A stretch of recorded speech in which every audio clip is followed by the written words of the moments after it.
Have you ever wondered how different voting systems affect political outcomes? Like how some systems can lead to one party dominating, while others give smaller parties a fighting chance. It's a question we're diving deep into today, but with a spicy Indian twist.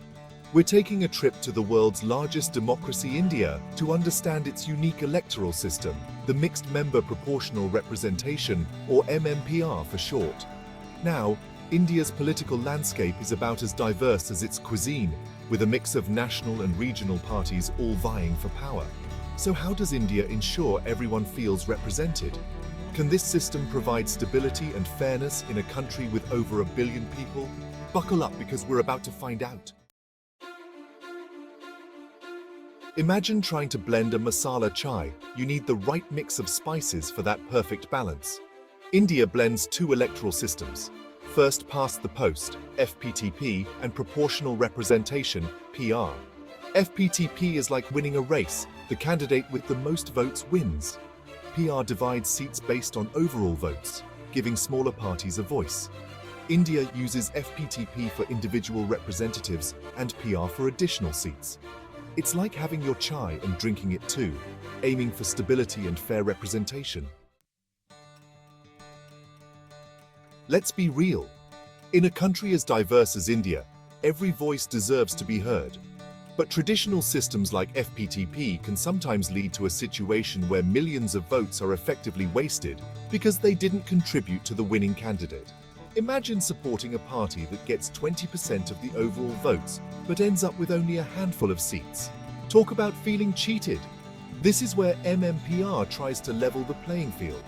By introducing an element of proportionality, it ensures that parties are rewarded with parliamentary seats that reflect their actual share of the vote. This means that even if a party doesn't win many individual constituencies, they can still gain significant representation based on their overall popularity. In a way, MMPR is like adding a dash of fairness to the recipe of Indian democracy. It's about making sure that Parliament reflects the true diversity of voices and perspectives that make India so unique. Imagine a parliament filled with representatives from a diverse range of backgrounds, ethnicities, and ideologies. That's the dream MMPR aims to achieve by giving smaller parties a fighting chance. See, under FPTP, smaller parties often get squeezed out, their voices lost in the roar of the political giants. But with MMPR, these smaller parties can actually gain a foothold in Parliament, bringing unique perspectives and representing the interests of specific communities. This kind of inclusivity is crucial in a country like India, where regional identities and concerns often take center stage. Think of it like a vibrant tapestry. Each thread, even the smallest one, contributes to the overall richness of the design. MMPR, in its own way, aims to weave a more inclusive and representative political fabric for India. Okay, let's address the elephant in the room, or should I say, the elephant in the coalition. While MMPR strives for fairness and representation, it often comes at a cost stability. See, with a multitude of parties vying for power, forming a government often requires building coalitions. And let me tell you, Indian political coalitions can be as unpredictable as the monsoon season. One minute you have a strong alliance, the next it's crumbling faster than a samosa in your hand. This constant power struggle can lead to political gridlock, making it difficult to pass crucial legislation or implement long-term policies. It's like trying to assemble a cabinet from different IKEA sets. You might end up with a functional government, but it might not be the most aesthetically pleasing or stable structure. Now, some argue that MMPR, while well-intentioned, could end up exacerbating political fragmentation in India. Imagine a scenario where every small regional party gains enough support to enter parliament. Sounds great for representation, right? But here's the catch. Too many cooks in the kitchen can sometimes spoil the broth. With a surge in the number of political parties, each with its own agenda, finding common ground and forming a cohesive government becomes a Herculean task. It's like trying to have a coherent conversation at a family reunion.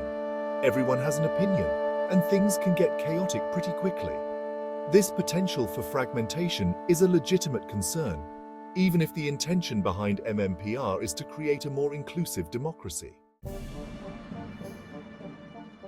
Let's be honest, electoral systems can be confusing. Trying to explain MMPR to someone unfamiliar with it is like trying to teach them how to play cricket. There are rules, exceptions to the rules, and then exceptions to the exceptions. From understanding how seats are allocated to deciphering the complexities of coalition formations, MPR can feel like a crash course in advanced political science. This complexity can be a double-edged sword. On the one hand, it allows for a nuanced approach to representation, reflecting the intricacies of India's social and political fabric. But on the other hand, it can alienate voters who struggle to grasp the intricacies of the system. And when people don't understand how their votes translate into political power, it can create a disconnect between the government and the governed. So, we've explored the ins and outs of India's MMPR system, its potential to create a more inclusive and representative democracy, and the challenges it poses in terms of stability and governance. It's like a political thali, a mix of different flavors, some spicy, some subtle, but all contributing to the overall experience. The big question is, does MMPR deliver on its promise of a fairer and more representative India? That's for each of you to decide. But one thing is for sure, understanding the electoral systems that shape our world is crucial, whether you're in India, the US, or anywhere else. Think about what kind of political system you believe supports fair and effective governance. Because at the end of the day, democracy is a work in progress, and it's up to all of us to keep the conversation going.